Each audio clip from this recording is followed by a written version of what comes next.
بسم اللہ الرحمن الرحیم. آج ہم پڑھیں گے silent feature of industrial relation act 2012 کے متعلق. تو چلتے ہیں اپنے آج کے ٹاپک کی طرف. Special law in the industrial relation act 2012 is a special law. It is related with work main and employer dispute. جیسے کہ آپ کو پتہ ہے کہ انڈسٹریل ریلیشن ایکٹ 2012 ایک اسپیشل لا ہے اور یہ انٹر لنک ہے ود ورک مین اور امپلائیز کے معاملات کے درمیان، ان کے اختلافات کے درمیان. The trade union is to regulating the relationship between the work main and employers.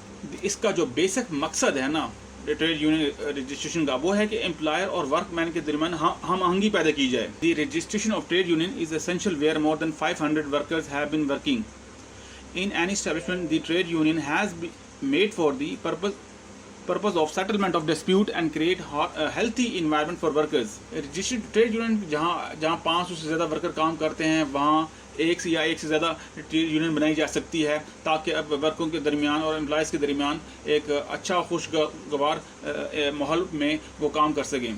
The registrar is sole authority to reject or approve any application of registration of the trade union.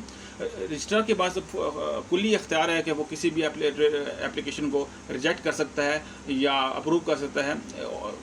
جو اگر reject کرتا ہے تو وہ بتایا کہ کس وجوہات کو ریجیکٹ کر رہا ہے. اپروو کرتا ہے تو وہ اس کا مطلب ہے کہ وہ تمام کنٹینٹس جو رجسٹریشن کے لیے ضروری ہوتے ہیں ایک ٹریڈ یونین کے لیے اس نے مکمل کر لی ہیں. If he finds incomplete information, he has a right to refuse application for registration.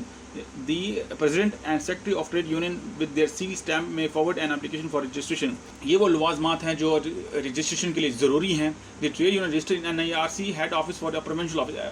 Trade union کو کسی بھی پروونشل ہیڈ NIRC میں کو رجسٹر کروایا جا سکتا ہے یا کہ فیڈرل میں بھی NIRC کا آفس موجود ہے، وہاں بھی اس کو ٹریڈ یونین کو رجسٹر کروایا جا سکتا ہے. ہاں ایک لوگ اکثر سوال پوچھتے ہیں کہ اس کے کوئی چارجز ہوتے ہیں، تو اس کے ٹریڈ یونین کو رجسٹر کرانے کی کوئی چارج نہیں ہوتے.